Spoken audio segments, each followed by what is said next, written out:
একদিন ইমামে হাসান জায়েদার বাড়িতে গেলেন। হুজুরের অভ্যাস ছিল রাত্রে উঠে পানি পান করা। ওই পানির গ্লাসের মধ্যে বিষ মিশিয়ে দিলেন। যেই পানি পান করলেন পেটে যন্ত্রণা শুরু হয়ে গেল।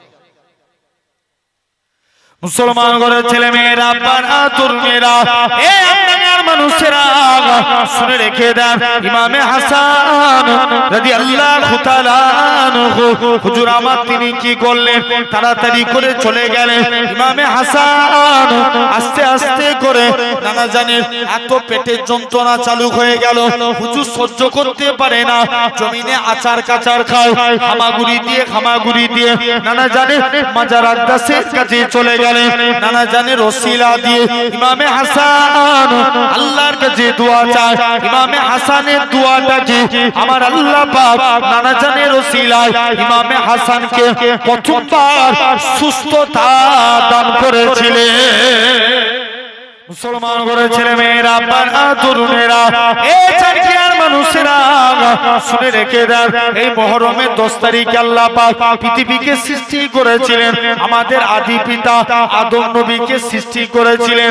আম্মা জান এরকম ভাবে মানুষেরা, এরকম ভাবে আমাদের আদি পিতা আদম নবীর আল্লাহ পাক তওবাকে কবুল করেছিলেন। এই আশুরার 10 তারিখে এরকম ভাবে আদম নবী 250 থেকে 300 বছর কেঁদেছিলেন। রব্বানা যালামনা আনফুসানা ওয়া ইল্লাম তাগফির লানা ওয়া তারহামনা লানাকুনান্না মিনাল খাসিরিন। আদম নবী তওবা কবুল হয় না, অবশেষে আদম নবী আল্লাহর কাছে দোয়া চায়, আল্লাহ পাক আপনি আমায় যেদিন সিজদা দিতে বলেছিলেন আমি আদম সিজদা থেকে মাথা তুললাম, আল্লাহ আপনার নামের সঙ্গে একখানা নাম লেখা আছে, আল্লাহ লা ইলাহা ইল্লাল্লাহ।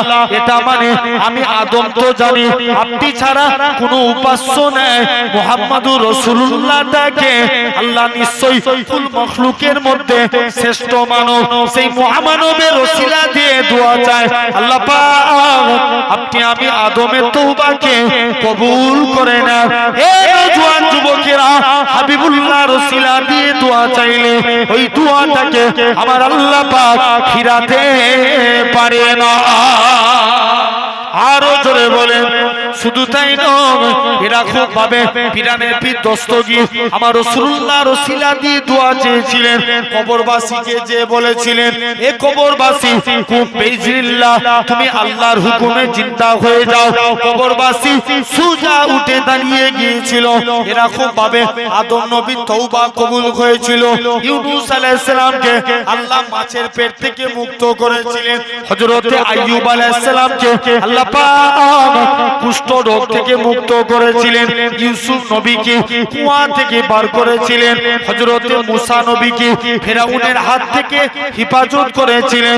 এরকম ভাবে এ নওজোয়ান যুবকেরা, আবার এই আশুরার 10 তারিখ শুক্রবার দিনে আল্লাহ পৃথিবীকে শেষ করে দিবে। এজন্য মুহররমের 10 তারিখের গুরুত্ব আছে। তবে আমরা মর্মাহত শোকাহত, কেননা আল্লাহ রাসূলের নাতি ইমামে হাসান হুসাইনকে কারবালা প্রান্তরে শহীদ করানো হবে।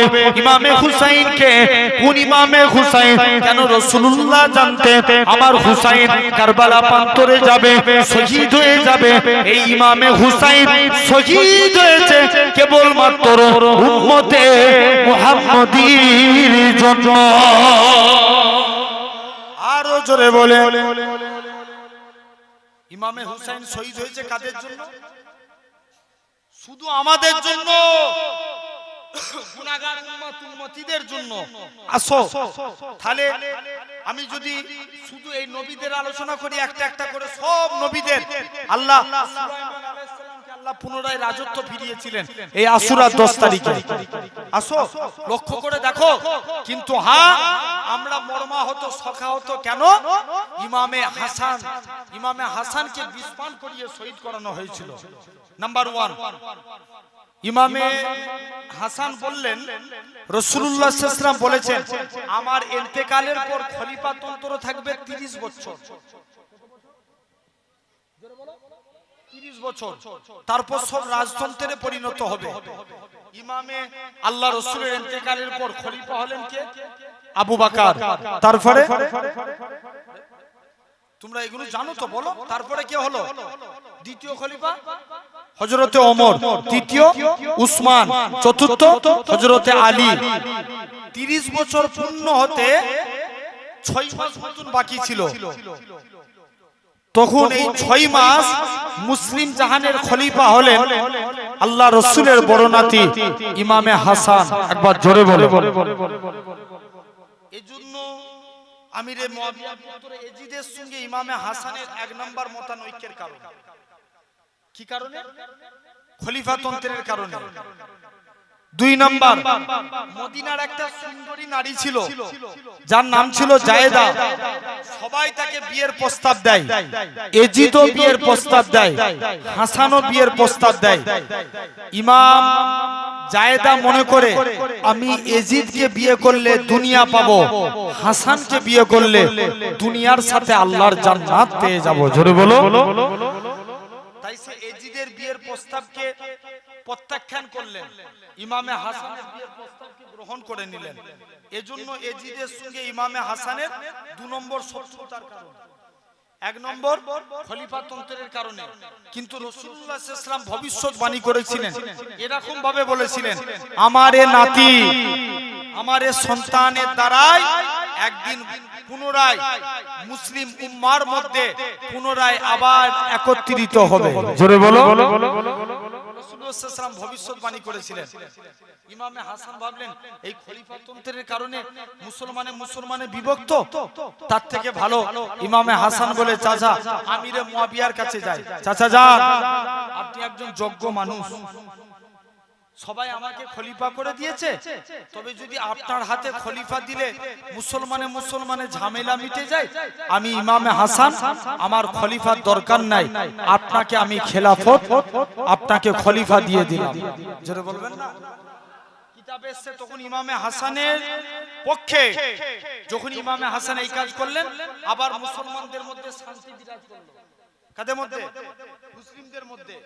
কারণ জানতে হবে এখানে একটা বিষয়, ইজাত আমরা কিন্তু আলাদা। আমি প্রথমেই বললাম না, যেদিন নবী বলেছে যেদিন এজাত এক হয়ে যাবে সেদিন পুনরায় আবার ইসলামের বিজয় হবে। জোরে বলো। মনে করো একটুখানি শুধু ইতিহাস আপনাদের বলি, অনেক বড় ইতিহাস। কারণ ইহুদিরা তারা চিরজীবন মুসলমানদের জানে দুশমন। কারা? এক বাক্যে সবাই মিলে বলো, পিছনের ভাইগুলো বলো, যে যদিও কখনো ইহুদিদের সঙ্গে দেখা হয় জানবে এরা মুসলমানদের সব সময় জানে দুশমন। কারা? ইহুদিরা। আবু বকর ওমর হুজুরের পিরিয়ডে কোনো ইহুদি মাথা চড়া দিয়ে দাঁড়াতে পারলো না। 3 নম্বর খলিফা হলেন উসমান। উসমানের অন্তর ছিল সাদা। কি ছিল? সাদা। উসমানের কাছে এক ইহুদি আসে ইয়ামান থেকে। কি নাম বললাম? ইয়ামান। যার নাম ছিল আব্দুল্লাহ বিন সাবা। কি নাম বললাম? আব্দুল্লাহ বিন সাবা। তিনি 6টা দেশ ভ্রমণ করেছিলেন। ইয়ামান থেকে মদিনা, মদিনা থেকে বসরা, বসরা থেকে মিশর, মিশর থেকে শাম, কুফা, এরকম ভাবে 6টা দেশ, 6টা দেশ ভ্রমণ করে সে খলিফা উসমানের বিরুদ্ধাচরণ করতে লাগে। উসমান আমাকে মদিনার গভর্নর দাও। উসমান বলছে আমি তোমাকে যোগ্য মনে করিনি। নাম রাখা মুসলমান হয়ে গেলেন, বড় বড় দাড়ি, জুব্বা, মাথায় টুপি, কিন্তু আসলে সে ইহুদি। ইহুদি চলে গেলেন, প্রকাশ্য মানুষের কাছে বদনাম করতে লাগে যে উসমান রাজদরবারে টাকা মেরে খায়। দেখবেন বদনাম করলে একদল মানে আবার একদল মানে না, হয় না? বলো বলো।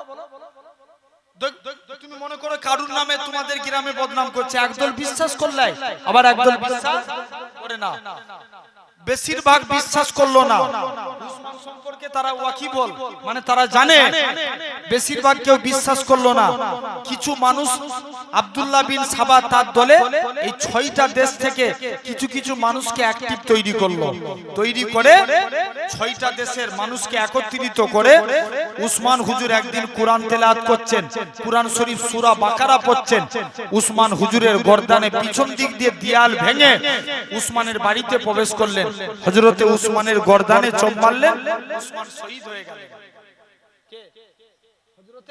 উসমান গনি, এই উসমান গনি শহীদ হয়ে যাওয়ার পর তখন আপনার মুসলমানরা সবাই একটাই জিনিসে ক্ষোভ আন্দোলন শুরু করে দিল, আমরা উসমান হত্যার প্রতিশোধ চাই।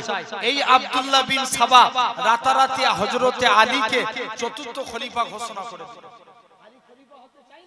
আলীকে খলিফা ঘোষণা করে দিলেন। কিন্তু আলী ছিলেন বিচক্ষণ মানুষ, তিনি বলে আগে যুদ্ধ নয়, আগে নিয়ন্ত্রণ করতে হবে। এখন চতুর্দিকে ঝামেলা, কিন্তু বড় বড় সাহাবীরা বললেন না, আগে উসমান হত্যার প্রতিশোধ নেব। আলীও এক পর্যায়ে রাজি হয়ে গেলেন যে উসমানের আগে সবাই যেহেতু চাইছে উসমানের বিরুদ্ধচারণ হবে। রাতারাতি একটা ওই মুনাফিক ৩ নম্বর দল, মানে কার অনুসারী? আব্দুল্লাহ বিন সাবা, যিনি ইয়ামান থেকে এসেছিলেন, রাতারাতি তার দলের কিছু লোককে মুসলমানদের মধ্যে ভিড়িয়ে দিলেন, দুটো দলে বিভক্ত করে দিল। সেটাই ইসলামের সর্বপ্রথম মুসলমানে যুদ্ধ হয়েছিল, যে যুদ্ধর নাম উটের যুদ্ধ, জামাল উটের যুদ্ধ। প্রচুর মুসলমানের ক্ষয়ক্ষতি হয়ে গিয়েছিল। সেদিন থেকে যে মুসলমান আলাদা, তো আজও আলাদা। শুনছেন না? এই ইতিহাস আজ নয়, সেই উটের যুদ্ধ থেকে আজও আলাদা। আবার এরা এক হবে, সেদিন ইসলামের বিজয় হবে। জোরে বলো, একটু জোরে বলবে না? আসো। তো এদিকে আমি যে কথা বলছিলাম, এক পর্যায়ে ইমামে হাসান যখন এই কাজ করলেন, আবার মুসলমানের মধ্যে শান্তি বিরাজ করলো। এদিকে মারওয়ান বলে এক কূটনীতিবিদ ছিলেন, সে এক দুশ্চরিত্রা নারী, যার নাম ছিল মাইমুনা, তাকে ফিট করলো। ইমাম হাসান হুজুরের 2 জন স্ত্রী ছিলেন, বড় স্ত্রীর নাম হাসনা বানু, ছোট স্ত্রীর নাম জায়েদা। হাসনা বানুর কাছে যে বলে, অনেক দিন ধরে যায়, মাইমুনা কোনো প্রকারই হাসনা বানুকে কিন্তু ইমামে হাসানকে মারার পিছনে ভূমিকা গ্রহণ করতে পারলো না। কিন্তু ছোট স্ত্রী জায়েদাকে যায়, জায়েদা তুই যদি আজ এজিদের স্ত্রী হতিস, আজকে তুই সোনার গহনা পরতিস, রাজ দরবারে থাকতিস, এই ভাঙা কুটিরে থাকতিস, খবরদার হাসানকে দুনিয়া থেকে বিদায় করে দে, তোর রাস্তা ক্লিয়ার, এজিদের সঙ্গে তোর বিয়ে দেব, বড়লোক বানিয়ে দেব। জায়েদা লোভে আকৃষ্ট হয়ে গেল।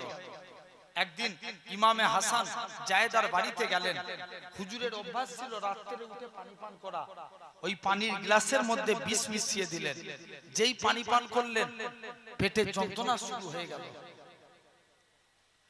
মুসলমান ঘরের ছেলে মেয়েরা, পাড়া তরুণেরা, এ আপনার মানুষেরা শুনে রেখে দেন, ইমামে হাসান রাদিয়াল্লাহু তাআলা আনহু হুজুর আমার তিনি কি করলেন, তাড়াতাড়ি করে চলে গেলেন। ইমামে হাসান আস্তে আস্তে করে নানা জানের এত পেটের যন্ত্রণা চালু হয়ে গেল, হুজুর সহ্য করতে পারে না, জমিনে আচার কাচার খায়, হামাগুড়ি দিয়ে নানা জানের মাজার আকদাসের কাছে চলে গেল। নানা জানের ওসিলা দিয়ে ইমামে হাসান আল্লাহর কাছে দোয়া চায়। ইমামে হাসানের দোয়াটা কি, আমার আল্লাহ পাক নানা জানের ওসিলায় ইমামে হাসানকে প্রথমবার সুস্থতা দান করেছিলেন। আরেকটু চিল্লে বলো, কার ওসিলায়? হাবিবুল্লাহর ওসিলায় প্রথমবার ভালো হয়ে গেল। আবার মারওয়ান মাইমুনাকে লোভ দেখায়। মাইমুনা জায়েদাকে এসে বলে, জায়েদা দ্বিতীয়বার আঙ্গুর ফলের সঙ্গে বিষ মিশানো হলো। জোরে বলো, জোরে বলো। আঙ্গুর ফলের সঙ্গে কিছু আঙ্গুর ফলে বিষ মিশানো ছিল, কিছু আঙ্গুর ফলে বিষ মিশানো ছিল না। ইমামে হাসান কে বলে, স্ত্রী জায়েদা বলে, স্বামী তুমি একটু আঙ্গুর খাও। বলছে না, আগে তুমি খাও। কিন্তু জায়েদা জানতো কোনগুলোতে বিষ মিশানো নাই, যেগুলোতে বিষ মিশানো নাই জায়েদা এগুলো দেখে দেখে একটা একটা করে খেতে লাগলো। ইমামে হাসান বলে, জায়েদা তো আঙ্গুর খাচ্ছে, ব্যাপার নাই। ইমামে হাসান আবার বিষ মিশ্রিত বিনা বিষ মিশ্রিত দুটো আঙ্গুরই খেয়ে ফেললেন। আবার পেটের যন্ত্রণা শুরু হয়ে গেল। কষ্ট করে আবার এত কষ্ট চালু হয়ে গেল। হুজুর কষ্ট দিয়ে হামাগুড়ি দিয়ে নানা জানের মাজার আকদাসের কাছে গেলেন। নানা জানের ওসিলা দিয়ে হুজুর দ্বিতীয়বার আল্লাহর কাছে দোয়া চাইলেন। আল্লাহ হুজুরকে দ্বিতীয়বারও সুস্থতা দান করেছিলেন। জোরে বলো। দ্বিতীয়বারও ভালো হয়ে গেল। এদিকে সবাই হাল ছেড়ে দিয়েছে, না রাসূল পাকের নাতি আর বিয়াদবি করবনি, যাই তৃতীয়বার আবার মাইমুনা লোভ দেখায় যায়, দেখে বলে এটাই লাস্ট সুযোগ। তৃতীয়বার জোহরাকৃত বিষ মিশানো হলো। ইমামে হাসান আর দ্বিতীয় স্ত্রীর হাতে কিছু খেতেন না। বড় স্ত্রীকে পরীক্ষিত ভাবে তিনি প্রমাণ পেলেন যে আমার বড় স্ত্রী ভালো, তিনি বড় স্ত্রীর হাতে খেতেন। আবার একদিন বড় স্ত্রীকে, কিন্তু স্ত্রীর হক আছে, আবার একদিন ছোট স্ত্রীর বাড়িতে রাত্রি যাপন করতে এসেছেন। দেখতে পাওয়া যায় বড় স্ত্রীকে বলেলো, যখন আমি ঘুমিয়ে যাব, জায়েদাও যখন ঘুমিয়ে যাবে তুমি এক গ্লাস পানি রেখে আসবে। তৃতীয়বার জায়েদা টাকার লোভে ঘুম হচ্ছিল না, তৃতীয়বার জোহরাকৃত বিষটা পানি গ্লাসের মধ্যে মিশিয়ে দিলেন। আহারে মুসলমান ঘরের ছেলে মেয়েরা, আব্বারা, তরুণেরা, আমনাগার মানুষেরা কি নির্মম ভাবে নবী পাকের নাতিদের উপরে আল্লাহ নবী এই মুনাফিক উম্মতেরা কি কষ্ট দিয়েছিল। আহারে ইমামে হুসাইন, ইমামে হাসান রাদিয়াল্লাহু তাআলা আনহু হুজুর আমার তৃতীয়বার পানিটা পান করে নিলেন। এত কষ্ট চালু হয়ে গেল, পানির পিপাসা, ইমামে হাসান পেটের যন্ত্রণা শুরু হয়ে গেল। জমিনায় আচার কাচার খেতে লাগে, জমিনায় পরে ছটফট করতে লাগে। কোন প্রকারে রাতটা কেটে গেল, সকাল হয়েছে। বড় স্ত্রী হাসনা বানুকে ডেকে পাঠায়, পুত্র কাসেম কে ডেকে পাঠায়, ছোট ভাই ইমামে হুসাইনকে ডেকে পাঠায়।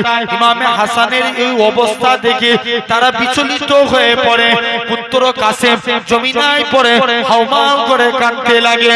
ইমামে হুসাইন তিনিও কাঁদে আর বলে, ভাই হাসান, কে আপনার সঙ্গে এই ব্যবহার করেছে? আপনি একবার তার পরিচয়টা দেন, আমি উলঙ্গ তলবার দিয়ে তার গর্দানকে জুদা করে দেব। ইমামে হাসান কাঁদে আর বলে, ভাই হুসাইন, আমি তাকে মাফ করে দিয়েছি, তুমিও তাকে আল্লাহর রাস্তে মাফ করে দাও। ও যুবকেরা, ইমামে হাসান ইমামে হুসাইন পরীক্ষা করার জন্য পানির গিলাসটায় এক গিলাস পানি ঢেলেছে পান করবে বলে। ইমামে হাসান কষ্ট করে উঠে হুসাইনের হাত থেকে পানির গিলাসটা নিয়ে জমিনায় ফেলে দিলেন। এত বিষ মিশানো ছিল ওই পানির গিলাসে, এত বিষ মিশানো ছিল, পানিটা যেই জায়গায় পড়লো মাটিটা ফুসকা দিয়ে উঠল। ও যুবকেরা, ইমামে হাসান আস্তে আস্তে করে ইমামে হাসানের চেহারা কানা সবুজ বর্ণ ধারণ করতে লাগে। ইমামে হাসান কাঁদে আর বলে, ভাই হুসাইন, আমার আর দুনিয়ায় বেশিক্ষণের সময় নাই, কেননা গত রাত্রে নানা জান দিন দুনিয়া বাদশা হাবিবুল্লাহকে জনাবে মুহাম্মদুর রাসূলুল্লাহ সাল্লাল্লাহু আলাইহি সাল্লামকে স্বপ্ন দেখলাম, আব্বা জান শেরে আলীকে স্বপ্ন দেখলাম, আম্মা জান ফাতেমাকে স্বপ্ন দেখলাম। তারা যেন আমি হাসান আমার জন্য আল্লাহ জান্নাতের দরজায় দাঁড়িয়ে আছে। ভাই হুসাইন, আমার আর দুনিয়ায় বেশিক্ষণের সময় নাই। ভাই হুসাইন, তুমি কি জানো, নানা জান যখন মিরাজ শরীফে গিয়েছিল, নানা জান আল্লাহ পাক জান্নাত জাহান্নাম খানা ঘুরে ঘুরে তাকিয়েছিল। নানা জান আল্লাহ পাক জান্নাতের মধ্যে দুইটা ঘর দেখতে পেয়েছিল, একটা হলো সবুজ বর্ণ আর একটা হলো লাল বর্ণ।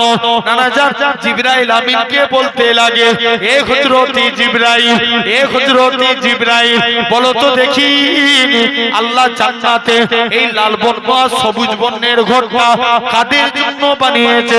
জিবরাইল আমিন বলে, ইয়া রাসূলুল্লাহ হাবিবাল্লাহ, ইয়া রাসূলুল্লাহ হাবিবাল্লাহ, আল্লাহ জান্নাতে সবুজ বর্ণের ঘরটা আপনার বড় নাতি নওসায় রাসূল ইমামে হাসানের জন্য বানিয়েছে, কেননা আপনার উম্মতদের মধ্যে একদল মুনাফিক উম্মতিরা ইমামে হাসানকে বিস্মান করিয়ে শহীদ করাবে। এই জন্য ইমামে হাসানের জন্য আল্লাহ পাক জান্নাতে সবুজ বর্ণের ঘরটা বানিয়েছে, তবে লাল বর্ণের ঘরটা কার? ইয়া রাসূলুল্লাহ হাবিবাল্লাহ, আপনার ছোট নাতি নওশায় রাসূল ইমামে হুসাইনের জন্য। কেননা কারবালা প্রান্তরে আপনার ছোট নাতি ইমামে হুসাইন অর্থাৎ নবী পরিবার বড়গোলা পানি পানি পানি পানি করে হাহাকার করবে, সেই আপনার ছোট নাতির জন্য আল্লাহ পাক জান্নাতে লাল বর্ণের ঘর বানিয়েছে। ইমামে হাসান কাদিয়ার বলে, ভাই হুসাইন, তবে আমি তোমার বড় ভাই, তোমাকে নসিহত করে যাই, জীবনে হকের পথে থাকবে, ন্যায়ের পথে থাকবে, ন্যায়ের পথে থাকতেও যদি জীবন দিতে হয় তাতেও তুমি রাজি হয়ে যাবে। আরেকটু জোরে বলবে না? তাহলে সেই ইমামে হুসাইন, এরপরে ইমামে হাসান শহীদ হয়ে গেলেন। এদিকে ইমামে হাসান মারা গিয়েছেন, কিন্তু শহীদ হয়ে গিয়েছেন। সবাই ভাবলো, ইতিহাস খুলে দেখবেন, আমিরে মুয়াবিয়া তৎকালীন সময়ে খলিফা ছিলেন। আমিরে মুয়াবিয়া তার পুত্র এজিদকে খলিফা ঘোষণা করে দিল। জোরে বলো, জোরে বলো, এজিদকে। কিন্তু এখানে একটা বিষয়, তৎকালীন সময়ে বা বড় বড় মুহাদ্দিসরা আলেমরা তিনারা এটা মান্যতা দিয়েছেন যে দেশ পরিচালনার ক্ষেত্রে এজিদ ছিল পারফেক্ট, আর তাকওয়া ভীরুর দিক দিয়েছিলেন ইমামে হুসাইন। জোরে বলো, একটু জোরে বলবে না? কিন্তু সবাই এজিদের খলিফা বলে স্বীকার করে নিল। পাঁচজন বুজুর্গ সাহাবী ইমামে হুসাইন, আব্দুল্লাহ ইবনে আব্বাস, আব্দুল্লাহ ইবনে জুবায়ের, এরকম ভাবে ইনারা কেউ এজিদকে খলিফা বলে মানে না। এজিদ মনে মনে ভাবছে যে তখন কুফার গভর্নর ছিল নোমান বিন বাসির, বাসরার গভর্নর ছিল মুনাফিক উবাইদুল্লাহ। কি নাম বললাম? Ubaidullah bin Ziyad. কিন্তু এজিদ মনে মনে করলো, সবাই যদি আমাকে খলিফা বলে মানে, আর এই পাঁচজন বুজুর্গ সাহাবী যদি আমাকে খলিফা বলে না মানে, আমার কোনো ভ্যালুই থাকবে না। শুনছো? কে ভাবছে? কথা বলে না। বলো বলো বলো, জোর করে বলো, কে ভাবছে? এজিদ ভাবছে। কিন্তু এদিকে কুফাবাসীরা, ইমামে হুসাইন তখন মদিনায় আছে, কুফাবাসীরা বারবার করে ইমামে হুসাইনকে চিঠি লিখছে, হুসাইন, আমরা এজিদকে খলিফা বলে মানতে পারছি না, হুজুর আপনি কুফায় আসুন, হুজুর আপনি কুফায় আসুন। বারবার করে চিঠি লিখছে, ইমামে হুসাইন কিন্তু মানে না। এর জন্য মদিনার গভর্নর দিয়ে এজিদ কি করলো, ইমামে হুসাইন, আব্দুল্লাহ ইবনে আব্বাস, আব্দুল্লাহ ইবনে আবু বকর, আব্দুল্লাহ ইবনে জুবায়ের, আব্দুল্লাহ ইবনে মাসউদ, ইনাদেরকে ডাক দিলেন। মদিনায় গেল, কেউ এজিদকে খলিফা বলে মানলো না। এদিকে ইমামে হুসাইন বলছে, না, এটা তো কোনো প্রশ্নই আসে না, আমি এজিদকে খলিফা বলে মানতে পারবো। জোর করে বলো। তাই ইমামে হুসাইন মদিনা থেকে মক্কায় গেলেন। বড় বড় সাহাবীরা বলছে, হুজুর দোহাই লাগে, আল্লাহর রাস্তে বলছি, আপনি কোথায় যাবেন না। কাকে ইমামে হুসাইন হুজুরকে বলছে, হুজুর আপনার দোহাই আল্লাহর রাস্তে, হুজুর আপনি কোথায় যাবেন না। ইমামে হুসাইন মদিনা থেকে মক্কার দিকে রওনা দিলেন। মক্কায় বলছে, হুজুর কোথায় যাচ্ছেন? কিন্তু আব্দুল্লাহ ইবনে আব্বাস, তিনি বিরাট জ্ঞানী মানুষ ছিলেন, রাইসুল মুফাসসিরিন ছিলেন, তিনি কিন্তু বুঝতে পেরে গেছেন এটাই সেই ইমামে হুসাইনকে কারবালার দিকে ঢালছে। কে বুঝছে এটা? আব্দুল্লাহ ইবনে আব্বাস। তিনি তাই হুজুরের যে পায়ে ধরে বলছে, হুজুর আপনার দুটো পায়ে ধরে বলি, আপনি কুফায় যাবেন না। এদিকে ইমামে হুসাইন মক্কায় চলে গেছে, কুফাবাসীরা বারবার করে চিঠি লিখে, এই রাসূলুল্লাহর নাতি, আমরা এজিদকে আমরা নেতা বলে মানতে পারছি না, হুজুর আপনি কুফায় আসুন। বারবার চিঠি লিখা দেখে ইমামে হুসাইন মুসলিম বিন আখিলকে কুফায় পাঠালেন। মুসলিম ইমাম হুসাইনের একজন চাচাতো ভাই ছিলেন, যার নাম ছিল মুসলিম বিন আখিল। তিনি কুফায় গেলেন, তখন কুফার গভর্নর ছিল নোমান বিন বাসির। তিনি খুব ক্ষুধাভীরুতা ছিলেন, নবী পরিবার বর্গদের প্রতি মহব্বত ছিল। মুসলিম কুফায় গেলেন, কদিনের মধ্যে 40,000 কুফাবাসী ইমাম মুসলিমের হাতে হাত দিয়ে হুসাইনের পক্ষে বায়াত গ্রহণ করে নিল। জোরে বলো। এদিকে ইমাম মুসলিম তিনি একটা চিঠি লিখে দিলেন, হুসাইন কুফায় চলে আসুন। শুনো খেলা কেমন করে, দেখো কেমন ভাবে আল্লাহর হুকুম চালু হচ্ছে। মরণ যার যেখানে নসিবে লেখা আছে হবেই তো। ইমাম মুসলিম চিঠি লিখে দিলেন, হুসাইন আপনি কুফায় চলে আসুন। তারপরে এজিদ কি করলো, নোমান বিন বাসিরকে কুফার গভর্নর থেকে সরিয়ে উবাইদুল্লাহ বিন জিয়াদকে কুফার গভর্নর করে দিলেন। অনেক বড় ইতিহাস, আমি শুধু আপনাদেরকে মূল জিনিসটা বলে দিচ্ছি। এদিকে যখনই উবাইদুল্লাহ বিন জিয়াদ আসলো, যারা যারা হুসাইনের পক্ষে যোগ দিয়েছো হুসাইনের পক্ষ ত্যাগ করো, নালে জিন্দা মেরে দেব। যিনি ছিলেন স্বৈরাচারী শাসক উবাইদুল্লাহ বিন জিয়াদ, সবাই কি করলো, ইমাম মুসলিম তিনি কি করলেন, রাজ দরবারের ঘেরাও আন্দোলন চালাচ্ছে। তিনি নামাজে দাঁড়িয়েছেন, দেখে পিছনে 40,000 মুসলমান দাঁড়িয়ে আছে। ফারেক হয়ে দেখে 4 জনও নাই। কতজন নাই? 4 জন। ইমাম মুসলিম ভাবলেন, হাই হাই রে, এটাই তো সেই কুফাবাসী যারা হযরত আলীর সঙ্গে বিশ্বাসঘাতকতা করেছিল। ইমামে মুসলিম তখন আত্মগোপন করলেন। রাসূল পাকের একজন সাহাবী যিনার নাম ছিল হযরত হানির বাড়িতে আত্মগোপন করলেন। রাজ দরবারে ঘোষণা খবর পেয়ে গেল ইমাম মুসলিম হানির বাড়িতে আছেন। হযরত হানিকে অ্যারেস্ট করে রাজ দরবারে নিয়ে আসা হলো। ওখান থেকে ইমাম মুসলিম হানির বাড়ি থেকে চলে গেল। কোন কিতাবে এসেছে এক মহিলার বাড়ি, একজন মুরব্বী মহিলা। কোন কিতাবে এসেছে যার নাম এসেছে তওয়া, কোন কিতাবে এসেছে তুসা নামনি এক মহিলার বাড়িতে আসলেন। আমি রাসূলের বংশধর, তুমি কি আমাকে একটু তোমার বাড়িতে ঠাঁই দিবে? তুষা নিজের বাড়িতে নিয়ে গেলেন, নুকিয়ে নুকিয়ে খাবার দিচ্ছেন। তুষার ছেলেরা রাজ দরবারে ঘোষণা হয়ে গেল, ইমাম মুসলিম হুজুরকে বন্দিত হবে না, তিনি যুদ্ধ শুরু করে দিলেন। তিনি অবশেষে এক পর্যায়ে বন্দী করলেন। ইমাম মুসলিম বলে, তোমরা আমাকে মেরে দিবে, মেরে দাও, আমি হুসাইনকে কুফায় আসতে বলছি, আল্লাহর রাস্তে বলছি, তোমরা হুসাইনকে কুফায় আসতে মানা করে দাও, আমাকে মারবে, মেরে দাও। কিতাবে এসেছে ইমাম মুসলিম নামাজে দাঁড়িয়েছেন, ছাদ থেকে ফেলে জমিনায় ইমাম মুসলিমকে শহীদ করে দিল। এদিকে ইমামে হুসাইন কুফার পথে রওনা দিয়ে দিয়েছেন। প্রতিমধ্যে রাসূল পাকের একজন সাহাবী ছিলেন হুরের, উবাইদুল্লাহ বিন জিয়াদ হুরেরকে পাঠালেন, হুসাইনকে বন্দী করে নিয়ে এসো। হুরের ছিলেন রাসূল পাকের সাহাবী। রাতারাতি এক জায়গায় তাবু খাটিয়েছে। হুরের বলে, হুসাইন আমি আপনার বিপক্ষে অস্ত্র ধারণ করতে পারবো না, আপনি আওলাদে রাসূল, কিয়ামতের দিন কোন মুখ নিয়ে নবী পাকের শাফাত চাইবো যদি আপনার বিরুদ্ধে অস্ত্র ধারণ করি? হুসাইন, এরা কুফাবাসীরা আপনার চাচাতো ভাই মুসলিমকে শহীদ করে দিয়েছে, আপনি কুফায় যাবেন না, আপনি রিটার্ন ফিরে চলে যান। ইমামে হুসাইন পরিবার সঙ্গে আলোচনা করলেন। আলোচনা শেষে একটা সিদ্ধান্ত হলো, ইমাম হুসাইন তিনি ফিরে যাবেন পরিবার বর্গদের নিয়ে। কিন্তু তকদিরে লেখা আছে সারা রাত মক্কার দিকে যেতে লাগছেন, রাস্তা ভুলে একটা খোলা প্রান্তরে আসলেন। যখনই ভোরের টাইম হয়েছে, সারা রাত হেঁটে হেঁটে আসছে, যেই তাবু খুলেছে দেখে কাঁচা রক্ত। ইমামে হুসাইন ভাবলেন, এটাই সেই কারবালা, আর উপায় নাই, এখানেই নবী পরিবার বর্গদেরকে শহীদ হতে হবে। ইমামে হুসাইন তাবু খাটিয়ে দিলেন। আপনার 8 তারিখ 9 তারিখ আমর বিন সাদের নেতৃত্বে 20,000-এর একটা বিরাট বাহিনী ফুরাত নদী অবরোধ করে দিল।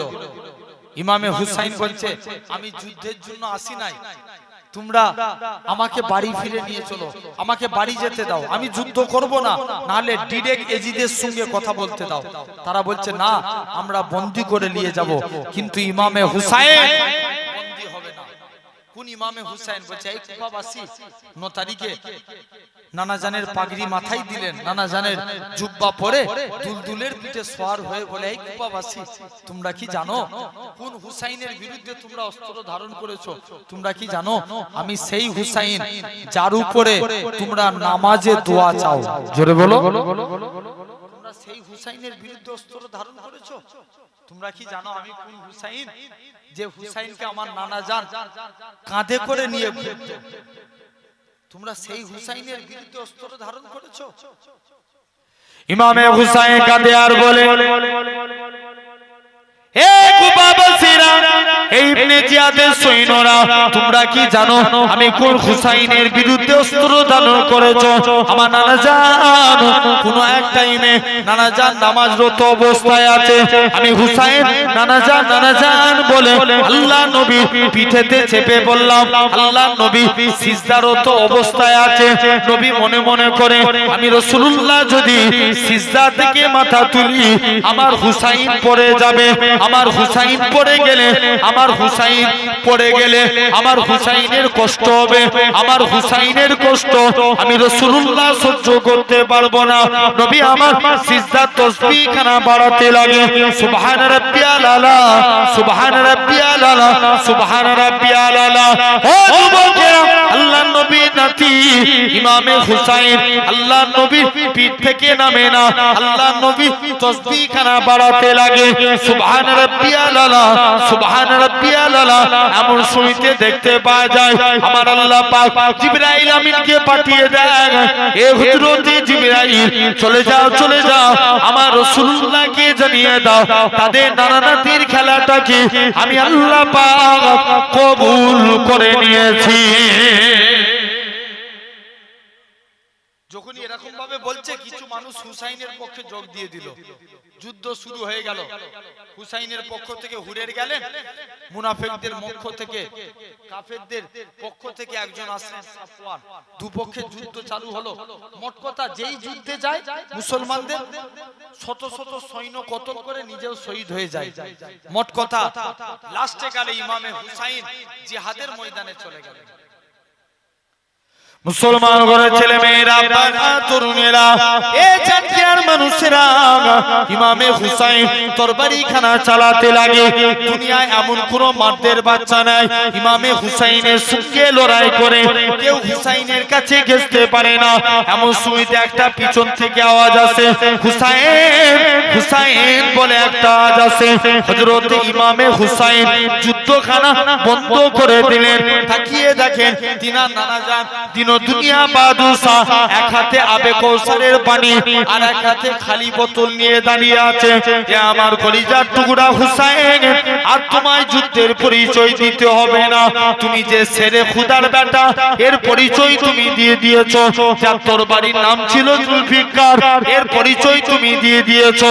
এ হযরতে হুসাইন, আমি তোমার নানা জান কেন তোমাকে কারবালা পাথরে পাঠিয়েছি?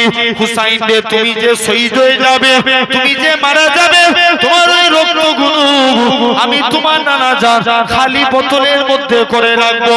কাল কিয়ামতের ময়দানে আমার কোটি কোটি গুনাহগার উম্মতিরা হবে, যেদিন তাদের মিজানে দাঁড়ি পাল্লা আমলনামা ওজন করা হবে, যেদিন তাদের গুনার পাল্লা ভারী হয়ে যাবে, আমি তোমার নানা জান তাদের নেকির পাল্লাতে তোমার একটু রক্ত দিয়ে দেব, যার ওসিলাতে আল্লাহ পাক আমার উম্মতিদের নেকির পাল্লা ভারী করে দিবে। জোরে বলবে না? সবাই মিলে আরেকটু চিল্লে বলো, তাকবীর মারো তো দেখি।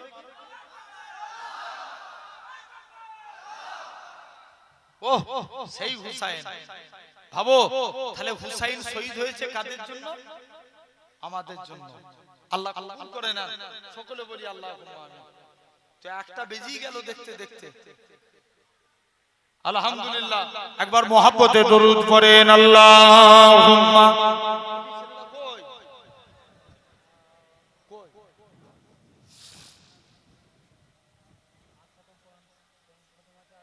কটা আছে? 5টা। আমারি মনেতে আছে যে মদিনা, তাই তোর হৃদয় আমার আর দেরি সগে না। জোরে হবে না? একটু জোর করে বলো। বিদায় বেলায় একবার সবাই মিলে তাকবীর দাও তো দেখি। না রে তাকবীর। আলহামদুলিল্লাহ। আরেকটু জোরে বলো সুবহানাল্লাহ। আমারি মনেতে আছে যে মদিনা, তাই তো হৃদয় আমার আর দেরি সগে না। আমারি মনেতে আছে যে মদিনা, তাই তো হৃদয় আমার আর দেরি সগে না। মন যেতে চাই শুধু যেখানে আছে মধু, মন যেতে চাই শুধু যেখানে আছে মধু, রয়েছে কামলিওয়ালা। আমারি মনেতে আছে যে মদিনা, তাই তো হৃদয় আমার আর দেরি সহে না। আরো জোরে বলো না, প্যান্ডেল ফেটে যাবে। আরো জোরে বলো। আমারি মনেতে আছে যে মদিনা, তাই তো হৃদয় আমার আর দেরি সগে না। আমারি মনেতে আছে যে মদিনা, তাই তো হৃদয় আমার আর দেরি সগে না।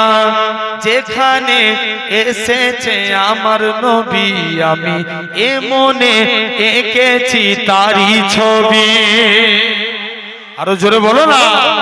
যেখানে এঁকেছি আমার নবী, আমি এ মনে এঁকেছি তারি ছবি।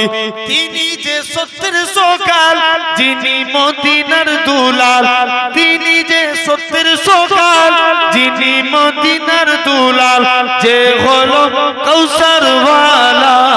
আমারি মনেতে আছে যে মদিনা, তাই তো হৃদয় আমার আর দেরি সগে না। আমারি মনেতে আছে যে মদিনা, তাই তো হৃদয় আমার আর দেরি সগে না। ও প্রভু আমাকে দাও না ডানায়, আমি ডানাতে ভর করে যাই মদিনা। আরো জোরে বলো না। ও প্রভু আমাকে দাও না ডানায়, আমি ডানাতে ভর করে যাই মদিনা। আমাকে যাও না নিয়ে তোমারি রহম দিয়ে, আমাকে যাও না নিয়ে তোমারি রহম দিয়ে। মন যে কিছুই বোঝে না, আমারি মনেতে আছে যে মদিনা, তাই তো হৃদয় আমার আর দেরি সগে না।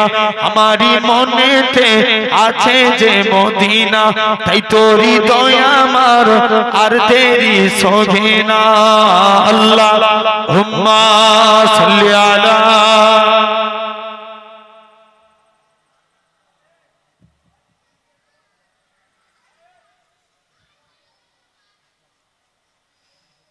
আলহামদুলিল্লাহ, আল্লাহ কবুল করেন। পাঁচিরের বাইরে যারা দাঁড়িয়ে আছো, তোমরা তাওয়ারুক নেবে না তো? হ্যাঁ, আমি ওদেরকে দিতে মানা করে দেবো। দেখো ওরা তখন ঢুকতেই দেবো না। হয় এখনো ঢোক।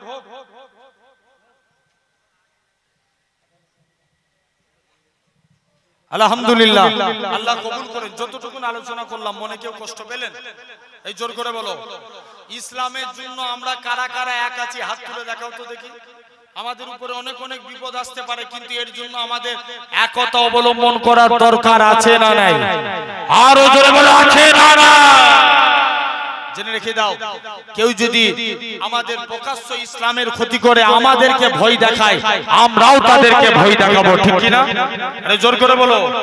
আরে আরো জোরে বলো। ভুল না ঠিক? ভয় কারুর খাবো না। কারণ এক ইরানকে দেখে শিক্ষা নাও। আমেরিকা ভেবেছিল আমি ইরান আমার ভয়েতেই শেষ হয়ে যাবে, কিন্তু ইরান বলেছিল, ইরান মনেই করেছিল যে আমি আমেরিকার কাছে মারা যাব, আমি আমেরিকার কাছে শেষ হয়ে যাব, তবে কাপুরুষের মতো আমি হারবো না, লড়াই করে হারবো। ইরানের এই আশাটাকে আল্লাহ ইরানের আজকের দিনে বিজয় দান করে দিয়েছে। জোরে বলো। আমেরিকার মতন বড় শক্তিকে, সুপার পাওয়ার কি ইরান নাস্তে নাবুদ করে দিয়েছে।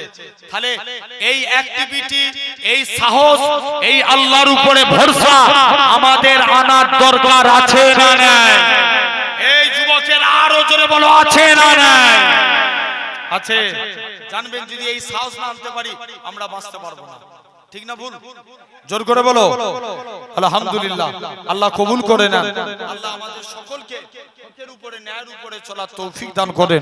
সকলে বলি আল্লাহুম্মা আমিন।